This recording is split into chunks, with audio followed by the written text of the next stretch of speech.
up, peeps? It's Great White making it happen again today with some more Portal Knights. Hope you guys are having an awesome day. I am actually having one of the best days of my life, I tell you. There's some very exciting news I want to share with you regarding the issue we were having before. I don't know if you guys remember, we were working on that Hero Line War, that logic game I was building, but I had to put a kind of a stop to it for just a minute because there were some issues, some bugs with how enemies were spawning. Well, I've received some very good news just this morning, and I'm excited to share with you. I'm going to go into some detail about what's changed, but it's very exciting. So that'll be at the end of the video, so if you guys want to jump ahead just to see that, you're certainly welcome to.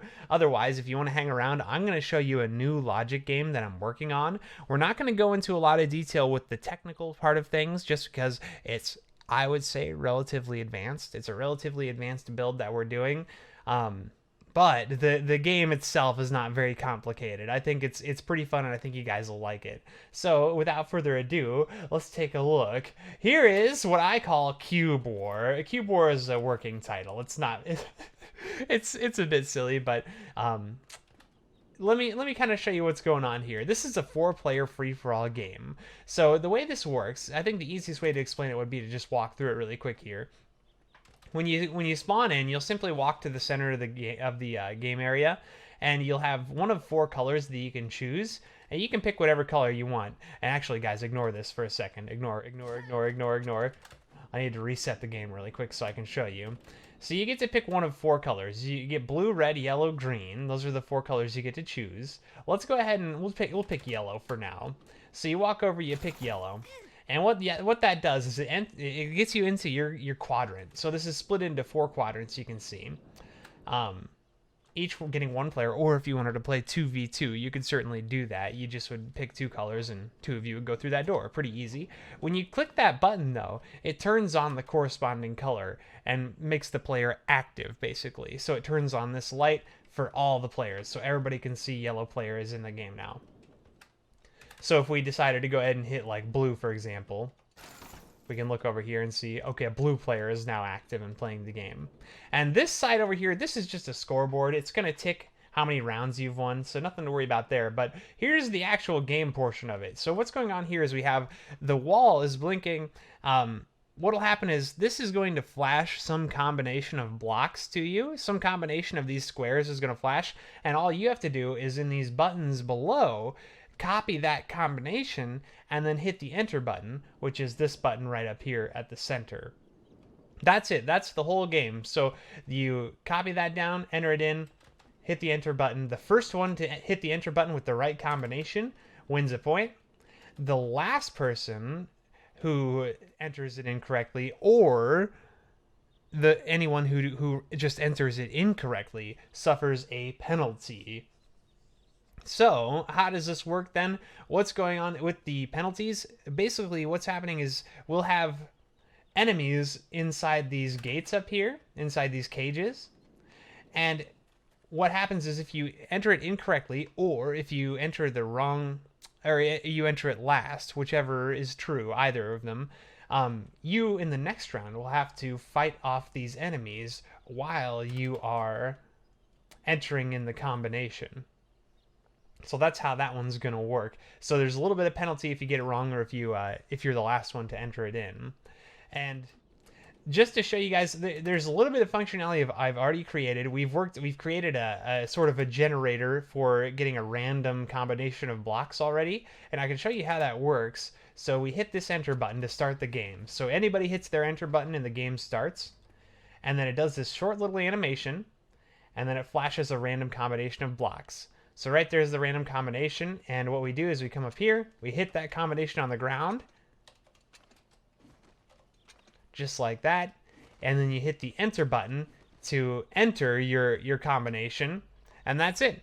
That's how it works. And you want to be careful because you cannot unpress buttons. There's not a way to unpress buttons. I suppose we could add a way to do that. And that's part of why I'm making this video, is to get your guys' feedback about ideas to make this game more interesting or more fun. Maybe we should add a second button that lets you unpress your buttons, so that way if you mess up, you don't have to put in a wrong combination. That may not be a bad idea, but that's the functionality that we've created so far. So the game is not quite working yet. I don't have it yet so that I can see if you put the right or wrong combination in and then award you points or give you the penalty. We're not quite there yet. I'm still working on some of the logic stuff, but just to show you, this is all the logic stuff down here. I'm not going to go into detail about how it works with you yet. It's a bit disorganized and honestly a little bit embarrassing about how disorganized it is. I could certainly do better. And actually, this is my first question for you guys now that we've gotten to this point. I'm building this on stream, on Twitch. By the way, you should follow me on Twitch. It's linked in the description. I'm building this on Twitch, and I would love to have you guys come hang out and help build this. But would you be interested in me building this again, a second time, but making a video series out of it so that you could see step by step how I went through the process of making this? Is that something that you guys would be interested in? Because I would happily do that. It definitely wouldn't be a hard thing to do. It would be a little bit time consuming, but if that would be helpful for you guys, if you'd be interested in seeing that, I would be happy to do that. Leave me a comment if that's something you would like to see. Because there's a lot of things I use in here that that are not, they go far beyond what we learned in Top Cat's tutorial video. We use a lot of like technical things that I've learned from just looking up combinational logic tutorials on YouTube and stuff like that. Shush timer. So if that's something you guys would like to see, definitely leave me a comment. Right here, this button is just my reset button for the game, and this is just to show you guys it's not technically random. You can't technically make a random number generator with combinational logic, but functionally speaking, we can make a random number generator. So I have created a random block combination generator using delays, and that's probably one of the prouder things we have in this build so far. But it's totally different every time. It's completely random. There's no way you could possibly time it to get a specific combination. That's definitely pretty cool. But yeah, that's pretty much how this game is going to work. First, to say 5 points, yeah, there's an example where we get all the blocks highlighted. It's definitely possible. Anything is possible with this build. It could be none of the blocks. That's possible too. And if that's the case, that's fine. There's nothing wrong with it being none of the blocks. It may throw you off a little bit, but definitely pretty cool, I think. Yeah, so that's the idea. Let me know if you guys have any. Okay, so two things. Let me know if you guys want me to make a video series where we go step by step through building this game, because I would happily do that. Also, leave me a comment if you have any ideas. If you have ideas of ways we could make this game more interesting, if there's other functionality we should add in that would be super cool and fun, let me know. I would happily do that as well. Because I'm pretty excited about this game. I think this game has a lot of potential to be super fun. I think we could crank up the difficulty potentially. We could shorten the amount of time that it shows the combination on the wall. We could increase the number of enemies that spawn if you mess up. There's so many things that we could do to make this more interesting, and I think this game has a lot of potential to be very, very fun. But yeah, pretty cool stuff. Now, the next thing I wanted to show you, so that's pretty much it for this. Again, guys, just let me know in the comments. But before we end the video, we're going to jump over to my test world number 2. Where is that? Right here.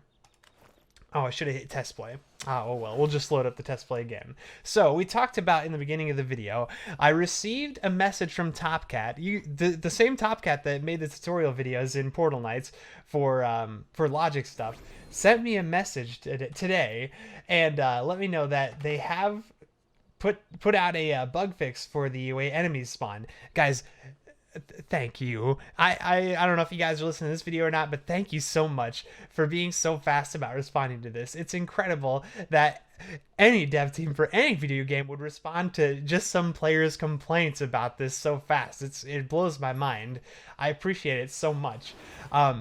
I was a little bit worried. I got the message and I was reading it and I was like, oh no, because what they told me is that they couldn't switch things back to the way it was before, because technically the way things were before was actually wrong. It was incorrect. The output of enemies should not be affected by the input. But that's totally fine because I can make this work. It's no problem at all. Let's kill this guy really quick. Get out of my way. I got stuff to do. So here's the way things are working right now. If we use input number 1 on an enemy, And you kill the enemy. You spawn the enemy and you kill them. With input number 1, once the enemy's dead, they're just going to forward a signal. You can't spawn them again. It's not possible to spawn them again. And that, I mean, that's pretty much it. That's just the way it goes. It doesn't matter if the input is on or off. They're going to forward a signal once they're dead. No ifs, ands, or buts. That's it. But they've changed, and this actually is better. This is better than the way it was before. With input number 2 now, if we put down the toggle to turn them on. This first toggle is in input number 1. Let's turn it on so they spawn and then turn it off. Let's see what happens if they die. That enemy is hooked up to the torch up top. So let's watch. This is very exciting. This is the possibilities with builds now are it's crazy. So with the input off on the enemy, once they're dead, they forward a signal and they just keep forwarding a signal. And that's it. It keeps going forever. Now here's where it gets super cool. Let's spawn the enemy again. Okay, we can spawn the enemy again. Once the enemy is spawned again, the signal automatically turns off. Fantastic, fantastic. Now here's where it gets wild. Check this out. Let's leave the input on. So we're constantly sending an input to the second input for this enemy. And let's kill him again and see what happens if we leave the input on. So he's getting killed.